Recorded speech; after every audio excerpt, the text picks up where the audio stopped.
സാറേ 98% mark 97% mark +2 നേടിയ വിദ്യാർത്ഥികൾക്ക് 2-3 പ്രാവശ്യം മെനക്കെട്ടിട്ട് പോലും മെഡിസിൻ കിട്ടിയിട്ടില്ല. അപ്പോൾ പിന്നെ 90-ഉം 95-ഉം ഒക്കെ ഉള്ള എന്നെ പോലുള്ള വിദ്യാർത്ഥികളെ സംബന്ധിച്ച് അവർക്ക് എങ്ങനെ കിട്ടാനാണ് മെഡിക്കൽ എൻട്രൻസ്? അതാണ് പൊതുവേ എൻ്റെ അടുത്ത് വരുന്ന വിദ്യാർത്ഥികളുടെ ഒരു ആശങ്ക നിറഞ്ഞ ചോദ്യമാണത്. രണ്ടാമത്തെ വളരെ പ്രധാനപ്പെട്ട ഒരു കാര്യം, ഈ മെഡിക്കൽ എൻട്രൻസ് എക്സാമിനേഷൻ എഴുതുന്ന ആളുകളുടെ എണ്ണം ഓരോ വർഷവും കൂടിക്കൊണ്ടിരിക്കുകയാണ്. ഈ വർഷം 26 ലക്ഷത്തിനടുത്ത ആളുകളാണ് എക്സാം എഴുതാൻ പോകുന്നത്. കഴിഞ്ഞ വർഷം അത് 22,40,000 അടുത്തായിരുന്നു. ഭയങ്കര വ്യത്യാസമാണ് വരുന്നത്. ആദ്യത്തെ 24,000 റാങ്കുള്ള ആളുകൾക്ക് മാത്രമേ മെഡിസിൻ കിട്ടുള്ളൂ. അപ്പോൾ ശരിക്കും പറഞ്ഞാൽ ഒരു 1% താഴെ സാധ്യത മാത്രമുള്ള ഒരു സാധനത്തിന് മെനക്കെട്ടാൽ കിട്ടുമോ? ആശങ്ക നിറഞ്ഞ രണ്ടാമത്തെ ചോദ്യമാണിത്. ദെൻ മൂന്നാമത്തെ ഒരു വളരെ പ്രധാനപ്പെട്ട ആശങ്കയായിട്ട് മെഡിക്കൽ എൻട്രൻസ് പ്രിപ്പയർ ചെയ്യുന്ന മെഡിസിൻ ആഗ്രഹിക്കുന്ന വിദ്യാർത്ഥികൾ ഉന്നയിക്കുന്ന മുന്നോട്ട് വെക്കുന്ന ഒരു പ്രധാനപ്പെട്ട മൂന്നാമത്തെ പ്രശ്നം, ഈ കേരളത്തിൽ ഏതാണ്ട് ഒരു 5-6 കൊല്ലം കൊണ്ട് മെഡിസിൻ കഴിഞ്ഞ് വരുമ്പോഴത്തേക്കും ഒരു ജില്ലയിൽ മിനിമം ഒരു 4,000-5,000 ഡോക്ടർമാരെങ്കിലും വരും, പാസ് ഔട്ടായി വരും പുതുതായിട്ട്.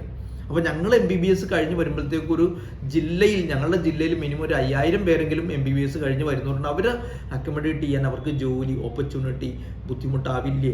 വളരെ പ്രധാനപ്പെട്ട മറ്റൊരു കാര്യം, ആനുപാതികമായിട്ട് PG ഓപ്ഷൻസ് കുറവാണ്. 1000 പേര് പാസ് ഔട്ടായാൽ 100-150 PG സീറ്റുകളേ ഉള്ളൂ. ഇതെങ്ങനെ റെഡിയാവും? അതുകൊണ്ട് ഇത് മെഡിസിന് സ്കോപ്പ് ഉണ്ടോ?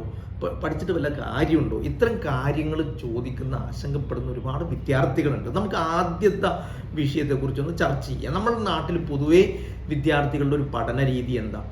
ഒരു 40-50 കുട്ടികളുള്ള ക്ലാസ് റൂം എടുത്താൽ വളരെ സീരിയസ് ആയിട്ട് ഡേ ടു ഡേ അപ്ഡേഷനോടുകൂടി വളരെ കൃത്യമായി റൂട്ടീൻ വർക്കുകളൊക്കെ സെറ്റ് ചെയ്ത് പഠിച്ച് മുന്നോട്ട് പോകുന്ന ആളുകളുടെ എണ്ണം ഒരു 40-ൽ 3 പേര്, 4 പേര്, 5 പേരൊക്കെ ഉണ്ടാവുള്ളൂ. ബാക്കിയുള്ളവരുടെയൊക്കെ സ്ഥിതി എന്താ?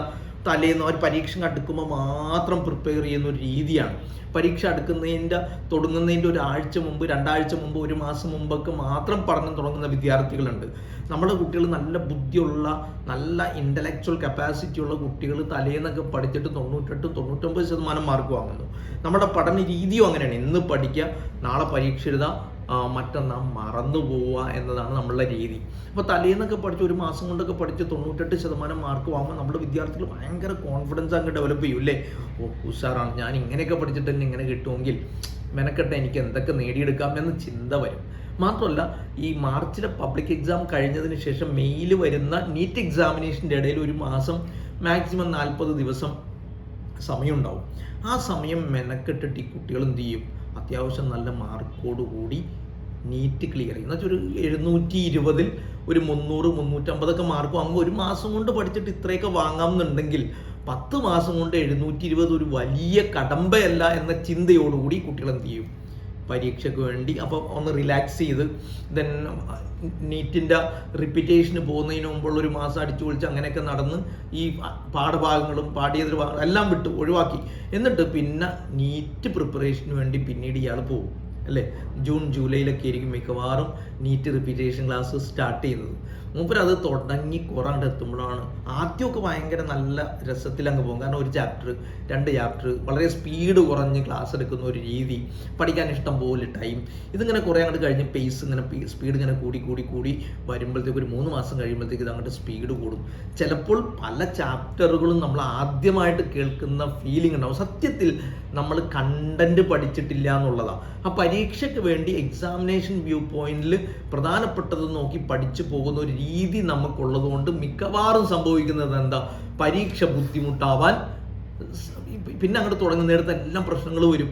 പിന്നെ അവർക്ക് മനസ്സിലാവുന്നില്ല. ചിലത് പാഠം ആദ്യമായിട്ട് കേൾക്കുന്ന ഫീലിംഗ്, പലപ്പോഴും റിപ്പീറ്റേഷൻ സ്റ്റാർട്ട് ചെയ്യുമ്പോൾ ആദ്യമായിട്ട് പഠിക്കുന്ന, ആദ്യമായിട്ട് കേൾക്കുന്ന പോലെയാണ് പല ചാപ്റ്ററുകളുടെ കാര്യത്തിൽ വിദ്യാർത്ഥികൾക്ക് തോന്നുക. അപ്പോഴാണ് അവർ പഠിച്ചിട്ടില്ല എന്നുള്ളത് ശരിക്കും എന്ത് ചെയ്യുന്നത്? മനസ്സിലാക്കുന്നത്. സത്യത്തിൽ സംഭവിക്കുന്നതാണ്. 98%-99% +2-ന് മാർക്ക് വാങ്ങുന്ന കുട്ടികൾക്ക് മെഡിക്കൽ എൻട്രൻസ് കിട്ടാത്തതിൻ്റെ ഒരു കാരണം സത്യത്തിൽ ഇതാണ്. അതുകൊണ്ട് ഞാൻ എപ്പോഴും വിദ്യാർത്ഥികളോട് പറയാം, നിങ്ങൾ എൻട്രൻസ് കോച്ചിങ്ങിന് വേണ്ടി പോകുമ്പോൾ, റിപ്പീറ്റേഷന് വേണ്ടി പോകുമ്പോൾ കണ്ടന്റ് പഠിക്കാൻ നിൽക്കരുത്. കണ്ടന്റ് നേരത്തെ പഠിക്കണം. ഇപ്പോൾ ഒരു ഉദാഹരണത്തിന്, നിങ്ങൾ ഇന്ന് ഏപ്രിൽ 13 ഏപ്രിൽ 13 നിങ്ങൾ പ്രിപ്പയർ ചെയ്യാൻ തുടങ്ങി. നിങ്ങൾ ഇതുവരെ ഒന്നും പഠിച്ചിട്ടില്ല. ഏപ്രിൽ 13 മുതൽ നമ്മൾ പ്രിപ്പയർ ചെയ്യാൻ തുടങ്ങി എന്ന് വിചാരിക്കുക. ഞാൻ കുട്ടികളോട് പറയാം, ഒരു ദിവസം ഒരു 10 മണിക്കൂറെങ്കിലും നിങ്ങൾ വളരെ പാഷനേറ്റ് ആയിട്ട് മെഡിസിൻ ആഗ്രഹിക്കുന്ന ആളുകൾ, മെഡിസിൻ കിട്ടിയേ തീരൂ എന്ന് ആഗ്രഹിക്കുന്ന ആളുകൾ തീർച്ചയായിട്ടും മിനിമം ഒരു 10 hours എങ്കിലും പ്രിപ്പയർ ചെയ്യാൻ വേണ്ടി മാറ്റി വെക്കണം. ബാക്കി 14 മണിക്കൂർ ഉറക്കവും എൻ്റർടൈൻമെൻറ്റും ഒക്കെ ആയിക്കോട്ടെ. ദെൻ അങ്ങനെ തീരുമാനിച്ചു കഴിഞ്ഞാൽ ഒരു ചാപ്റ്റർ എടുത്ത് വളരെ വിശദമായി ഡീറ്റെയിൽഡ് ആയിട്ട് അപ്ഡേറ്റ് ചെയ്യാനുള്ളതും സബ്സ്റ്റാൻഷിയേറ്റ് ചെയ്യാനുള്ളതും ഡെവലപ്പ് ചെയ്യാനുള്ളതൊക്കെ ഡെവലപ്പ് ചെയ്ത് കണ്ടന്റ് ശരിക്കും പഠിക്കുക. നിങ്ങൾ ഈ ക്രാഷ് കോഴ്സിനൊക്കെ ചേർന്ന് വെറുതെ സമയം കളയരുതെന്ന് പറയുന്ന ഒരാളാണ് ഞാൻ. ഓൾറെഡി കണ്ടന്റ് പഠിച്ച +2-കാരാണെങ്കിൽ അവർക്ക് ക്രാഷ് കോഴ്സ് വളരെ ഉപകാരപ്പെടും, ഒരു സംശയമില്ല. 11th and 12th content thorough ആയ ആളുകൾക്ക് ക്രാഷ് കോഴ്സ് നല്ലതാണ്. അതല്ലാത്ത ആൾക്ക് ക്രാഷ് കോഴ്സ് വെറും ഒരു അഭ്യാസമാണ്. അതുകൊണ്ട് നിങ്ങൾ ചെയ്യേണ്ടത് എന്താ, കണ്ടന്റ് തറോ ആയിട്ട് ശരിക്കും പഠിക്കുക. 10 മണിക്കൂറിൽ 5 മണിക്കൂർ കൊണ്ട് കണ്ടന്റ് ശരിക്കും മനസ്സിലായി എങ്കിൽ 5 മണിക്കൂർ ആ കണ്ടന്റ് ബേസ് ചെയ്തുകൊണ്ട് ക്വസ്റ്റ്യൻ വർക്കൗട്ട് ചെയ്യാം. ഇനി ഒരാൾക്ക് 10 മണിക്കൂറിൽ 7 മണിക്കൂർ എടുക്കും ഒരു ചാപ്റ്റർ ശരിക്കും ക്ലിയർ ചെയ്യാനെങ്കിൽ ആ 7 മണിക്കൂർ എടുക്കുക. ഏപ്രിൽ 13-നോ 14-നോ സ്റ്റാർട്ട് ചെയ്ത് കഴിഞ്ഞാൽ മെയ് 5 വരെയുള്ള 21 ദിവസം 21 ചാപ്റ്റർ നിങ്ങൾക്ക് വളരെ ക്ലിയർ ആയിട്ട് റെഡി ആക്കിയെടുക്കാൻ നോട്ടൊക്കെ ഉണ്ടാക്കി പിന്നീട് ഒരിക്കൽ റിവൈസ് ചെയ്യേണ്ടി വരുമ്പോൾ ഈ നോട്ട് മാത്രം, റിട്ടൺ നോട്ട് മാത്രം അല്ലെങ്കിൽ നിങ്ങൾ ഉണ്ടാക്കിയെടുത്ത നോട്ട് മാത്രം മതി എന്ന ലെവലിലേക്കായിരിക്കണം നിങ്ങൾ പഠിക്കേണ്ടത്. അങ്ങനെ പഠിച്ചു പോവുക. നീറ്റ് എക്സാമിനേഷൻ കഴിഞ്ഞ് 2 ദിവസം നന്നായിട്ട് അടിച്ചു പൊളിച്ച് റിലാക്സ് ചെയ്തതിന് ശേഷം പിന്നീട് വീണ്ടും എന്ത് ചെയ്യുക, അടുത്ത ദിവസങ്ങളിൽ നീറ്റ് റിപ്പീറ്റേഷൻ സ്റ്റാർട്ട് ചെയ്യുന്നതിന് മുമ്പുള്ള ഒരു 50 അല്ലെങ്കിൽ 40 60 ദിവസങ്ങൾ വീണ്ടും ചാപ്റ്റർ വളരെ ഭംഗിയായിട്ട് 60 ചാപ്റ്റർ പഠിക്കുക. ടോട്ടൽ ഒരു 80-70 ചാപ്റ്റർ നിങ്ങൾക്ക് നീറ്റ് റിപ്പീറ്റേഷൻ സ്റ്റാർട്ട് ചെയ്യുന്നതിന് മുമ്പ് നിങ്ങൾക്ക് ശരിക്കും കണ്ടന്റ് തീർക്കാൻ പറ്റും. ഈ കണ്ടന്റ് പഠിച്ചിട്ട് നിങ്ങൾ നേരെ നീറ്റ് റിപ്പീറ്റേഷൻ പോകും. റിപ്പീറ്റേഷൻ ചെയ്യുമ്പോൾ കോച്ചിങ്ങിന് പോകുമ്പോൾ ഒരിക്കലും കണ്ടന്റ് പഠിക്കാൻ സമയം കളയരുത്, മറിച്ച് ക്വസ്റ്റ്യൻസ് വർക്കൗട്ട് ചെയ്യാനും സ്പീഡ് കൂട്ടാനും ദെൻ അറ്റംപ്റ്റ് ചെയ്ത് സമയത്തിനുള്ളിൽ തീർക്കാനുമുള്ളൊരു പരിശീലനം മാത്രമേ നിങ്ങൾ സത്യത്തിൽ നീറ്റ് റിപ്പീറ്റേഷനിൽ ചെയ്യാൻ പാടുള്ളൂ. ഇങ്ങനെ ചെയ്തു നോക്കൂ, തീർച്ചയായിട്ടും നിങ്ങൾക്ക് വിജയിക്കാനാവും. അവിടെ ക്വസ്റ്റ്യൻസ് വർക്കൗട്ട് ചെയ്യാൻ മാക്സിമം ടൈം കണ്ടെത്തുക. ആദ്യത്തെ സ്പീഡ് കുറച്ചിലൊക്കെ കണ്ടിട്ട് നിങ്ങൾ ഇങ്ങനെ ആയിരിക്കും റിലാക്സ് ചെയ്ത് പഠിക്കാവും എന്ന് വിചാരിക്കരുത്. ആദ്യം മുതൽ നേരത്തെ മുതലേ ചാപ്റ്ററുകളൊക്കെ ഇങ്ങനെ സമയത്തിനനുസരിച്ച് പഠിച്ചുണ്ടാക്കുന്ന ഒരു രീതി. മെഡിക്കൽ എൻട്രൻസിൽ നിങ്ങൾ ക്ലാസ് കഴിഞ്ഞാൽ മിനിമം ഒരു 4-5 മണിക്കൂറെങ്കിലും പ്രിപ്പയർ ചെയ്യണം. മെഡിക്കലിനെ കുറിച്ചും മെഡിക്കൽ എൻട്രൻസിനെ കുറിച്ചും നിങ്ങൾ മനസ്സിലാക്കേണ്ടത് കണ്ടന്റ് ഓറിയൻറ്റഡ് ആണ്, നല്ല ഇരുന്ന് വൃത്തിയായി പഠിക്കാനുണ്ട് എന്ന് മനസ്സിലാക്കുക.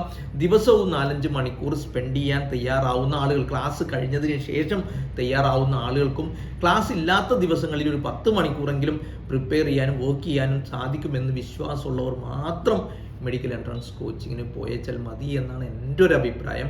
അതല്ല, കണ്ടന്റ് നേരത്തെ പഠിച്ച് റിലാക്സ് ആയ നന്നായി തറവായ ആളുകളെ സംബന്ധിച്ചിട്ട് 4-5 മണിക്കൂറൊക്കെ പ്രിപ്പയർ ചെയ്താൽ കിട്ടും മെഡിസിൻ. അതിനുവേണ്ടി ആഞ്ഞു പിടിച്ച് മനസ്സ് നശിപ്പിക്കാതെ, ഡിമോട്ടിവേറ്റഡ് ആവാതെ, പാഷനുള്ള ആൾ, ഞാൻ എപ്പോഴും വീണ്ടും പറയാണ്, നല്ല പാഷനേറ്റായ മെഡിസിൻ കിട്ടിയേ തീരൂ എന്ന് ആഗ്രഹിക്കുന്ന ആളുകൾ മാത്രം ഈ പണിക്ക് പോവുക, ഇതിനുവേണ്ടി പ്രിപ്പയർ ചെയ്യുക. എല്ലാവർക്കും വിജയാശംസകൾ. Career Guru, molding your future.